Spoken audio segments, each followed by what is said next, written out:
Senator from Rhode Island. Madam President, I ask unanimous consent that the cloture motion on executive calendar number 718 be withdrawn, and that following disposition of the Young nomination, the Senate resume legislative session and proceed to the consideration of calendar number 305, SJ Res 37, with Senator Paul or his designee in control of 30 minutes, and the majority in control of the remaining time until 5:30 p.m., and that at 5:30 p.m., all remaining time on the joint resolution be yielded back, the joint resolution be read a third time, and the Senate vote on passage of the joint resolution without intervening action or debate. Is there objection? Without objection, so ordered. And with that, I yield the floor for a, I hope, happy event to my colleague, Senator Rubio. Madam President. Senator from Florida. Let me cut right to the chase here before we get into statements. As of in legislative session, I ask unanimous consent that the Committee on Commerce, Science, and Transportation be discharged from further consideration of S-623, a bill to make daylight saving time permanent, and the Senate proceed to its immediate consideration. The clerk will report. S-623, a bill to make daylight saving time permanent and for other purposes. Objection to proceeding to the measure? Without objection, the committee is discharged, and the Senate will proceed.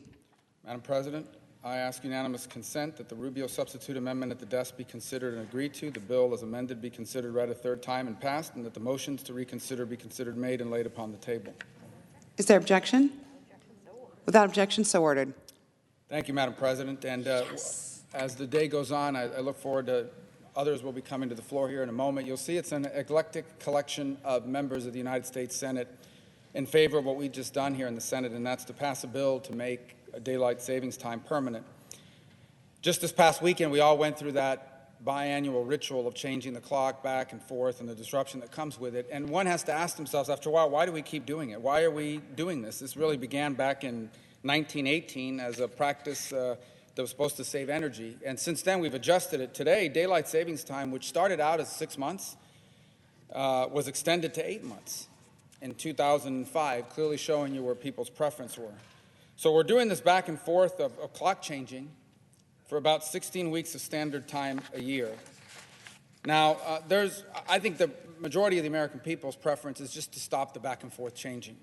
And then, but beyond that, I think their preference is, certainly at least based on today's vote and what we've heard, is to make daylight savings time permanent. And I'll just tell you a couple of the reasons why I think that's important. There's some strong science behind it that is now showing and making people aware of the harm that clock switching has. We see an increase in heart attacks and car accidents and pedestrian accidents in the week that follow the changes. The benefits of daylight saving times have also been accounted for in the research. For example, reduced crime as there's light later in the day. We've seen decreases in child obesity, a decrease in seasonal depression that many feel during standard time. And then the practical one, and then one that I've witnessed with my own eyes. In many parts of this country, understand we're a country, we desperately want our kids to be outside, to be playing, to be doing sports, not just to be sitting in front of a TV or a computer terminal or playing video games all day. And it gets really tough in many parts of the country to be able to do that. Because what ends up happening is, especially for these 16 weeks a year, if you don't have a park or an outdoor facility with lights, you're basically shut down around 5 p.m., in some cases as early as 4 or 4:30 p.m. And it's these lights in parks and things like that are expensive, and then a lot of communities are resistant to them, right? It makes it tough to do. I've seen it with my own eyes. I've watched sporting events be called, youth sporting events be called in the middle or near the end of the game before it's actually concluded because there's not enough lights. So I just think that's one of the practical reasons why, if you look at the way we live in this country, you want to have the ability to spend more time in the evenings outdoors, not just to enjoy the outdoors, but to make sporting and outdoor activities available for people at a time when, frankly, we're losing an hour and a half in some parts of the country because of daylight. So I'm hoping that after today, this will go over to the House. They'll act quickly on it. I know this is not the most important issue confronting America, but it's one of those issues where there's a lot of agreement. And I think a lot of people wonder why it took so long to get here. So my hope is that after we're done here today, that the House will take it up, that the House will pass it, the President will sign it. I just want to lay out one caveat. This bill and the amendment does delay its implementation. And the reason why, and I asked, believe me, I asked, why are we delaying this, is, and I think it's important, we're delaying it until November 2023, is because airlines, the rails, transportation methods, others have already built out schedules based on the existing schedule, on the existing timeline of this. And so they've asked for a few months here, in addition, from the industry like broadcasters and airlines to make that adjustment. But the good news is if we can get this passed, we don't have to keep doing this stupidity anymore. And why we would enshrine this in our laws and keep it for so long is beyond me. But hopefully this is the year that this gets done. And pardon the pun, but this is an idea whose time has come. I yield the floor. Madam President. Senator from Massachusetts. Madam President, I want to join with the senator from the Sunshine State, letting him know that the senator from the Bay State, the senator from the Ocean State, we share a common agenda. We bridge ideological divisions. Liberal Democrats from the Northeast, conservative Republicans from Florida, coming together to show that this institution can work. And why is that? Well, it's because we know that daylight savings time helps to turn the corners of people's mouths upwards into a smile. It's sunshine and smiles. We've only had daylight savings time so far for 2 days, but all across the country, people are out in the evening with the extra daylight. Little League can start. People taking their evening walks feel more safe. People can just walk down to the town square knowing that the daylight is out there. And so this is something that should be bipartisan. It should bring us all together. And I thank the senator from Florida for his leadership on this issue. And so many people are wondering, can the Congress work? And I think here is something that does have a big impact on every American life. And getting that extra hour of daylight, of sunshine into people's lives is absolutely essential. So we've been working, together to once and for all deal with this issue of springing forward and falling back. And that's to make daylight saving time permanent. This past Sunday, Americans had to once again change their clocks, all because of the outdated government policy on daylight saving time. This biannual ritual of toggling between daylight saving time and standard time isn't just an inconvenience to people everywhere. It has real repercussions on our economy and our daily lives. Studies have found that year-round daylight savings time would improve public health, public safety, energy policy, mental health, and especially important commitment after this cold and dark COVID winter. Seasonal affect disorder is real. And when they get that extra hour of sun in the evening, it helps tens of millions of people all across the country to finally put the winter into a rearview mirror. But let's be honest, spring really starts when we spring forward to daylight saving time. So daylight saving time brings sunshine, smiles, and savings to every person in the country. And more evening sunshine also leads to fewer traffic fatalities, increased economic activity, and more recreation time. From after-work shopping to Little League games and family bike rides, an extra hour of evening sunshine puts a spring in our step and offers a great reason to get outside and enjoy the outdoors. The case for permanent daylight saving time is clear, so let's go from polar to solar. Let's finally make that change in our country, because cutting back on the sun during the fall and winter is a drain on the American people. We must pass the Sunshine Protection Act and make daylight saving time permanent once and for all.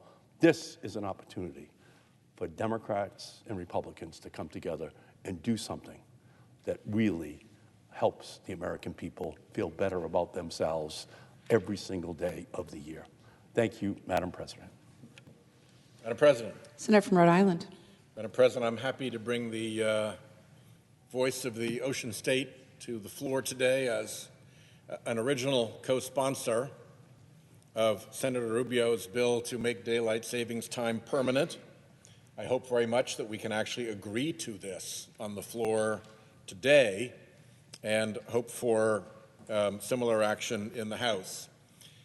Pretty much everybody in Rhode Island experiences the same thing on that unhappy day in early November. It's usually the 6th or the 7th, when suddenly an hour of your day, an hour of your daylight disappears, and dusk comes an hour earlier. And it is a sad time. People are unhappy. It does darken our lives in a very literal sense. And by the time you get from November, when we fall back, to the shortest day of the year in December, the 21st, I think it is, we have sunset in Rhode Island at 4:15. 4:15. That means everybody is driving home. If they work regular 9 to 5 hours, they are driving home in the pitch dark. And there's no real need for it. So let's make it 5:15 instead. Now, granted, there are people who are up between 6:30 and 7:30 in the morning who will lose their hour of daylight. But there are a lot fewer people up and about between 6:30 and 7:30 in the morning than there are between 4:15 and 5:15 in the afternoon. And particularly in that afternoon hour, that's when kids have come home from school, and you'd like to have them run around outside a little bit more. That's when people are doing errands, and it would be nice if there were some daylight for that. So I am eager to be rid of fallback, and this would give us a chance for Americans all across the country to be rid of fallback, to make daylight savings time permanent, and to add a little sunlight into most people's lives. With that, I'll recognize the distinguished chairman of our HELP committee. Madam President. Senator from Washington. Thank you, Madam President. Madam President, today the Senate has finally delivered on something Americans all over the country want: to never have to change their clocks again. My colleague, Senator Rubio, and I have finally passed the Sunshine Protection Act, a bipartisan bill to finally make daylight savings time permanent. This past weekend, Americans from Washington State to Florida had to lose an hour of sleep for absolutely no reason. This is a burden and a headache we don't need. Any parent who has worked so hard to get a newborn or a toddler on a regular sleeping schedule understands the absolute chaos changing our clocks creates, and for no good reason. There is enough going on as it is, and we can fix this one inconvenience and stress pretty easily. And if the House follows the lead of the United States Senate, we can make it so no one anywhere has to change their clocks by making daylight saving time permanent. I hope my colleagues in the House and everyone can understand no one wants to see the sun set at 4 o'clock in the afternoon, which it currently does in the winter for those of us on the West Coast. In just this Congress, we have passed major bipartisan bills to strengthen supply chains and promote American manufacturing and make a generational investment in our infrastructure. Let's keep up that bipartisanship and make daylight savings time permanent. Voters throughout the Pacific time zone have made clear they are ready for permanent daylight savings time. In California, Oregon, Idaho, and my home state of Washington, we have all passed laws to adopt permanent daylight saving time as soon as Congress acts. So many other states are on the same page. These states need us to take action at the federal level. This is a simple, common sense measure that we can all take back to our constituents that does away with a completely unnecessary inconvenience in everyone's lives. No more dark afternoons in the winter. No more losing an hour of sleep every spring. We want more sunshine during our most productive waking hours. I've said it before, I'll say it again. Americans want more sunshine and less depression. People in this country, all the way from Seattle to Miami, want the Sunshine Protection Act. We got it passed here in the Senate. Now the clock is ticking to get the job done so we don't have to switch our clocks again.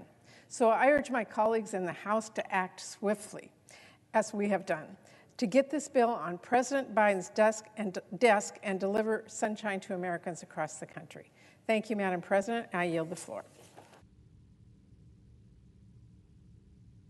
Suggest the absence of quorum. Clerk, call the roll. Ms. Baldwin.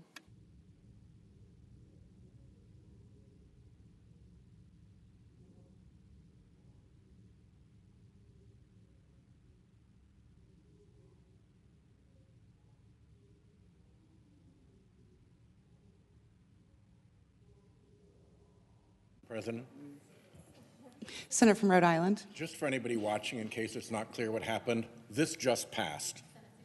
Oh, the Senate's in a quorum call. This just passed. The Senate is in a quorum call. Let me ask unanimous consent that the Senate exit the quorum call, Without objection. and let me make it clear to anybody who is watching Senator that from Rhode Island. that they just saw this measure pass. We have just passed the bill to end the return from daylight savings time to make daylight savings time permanent.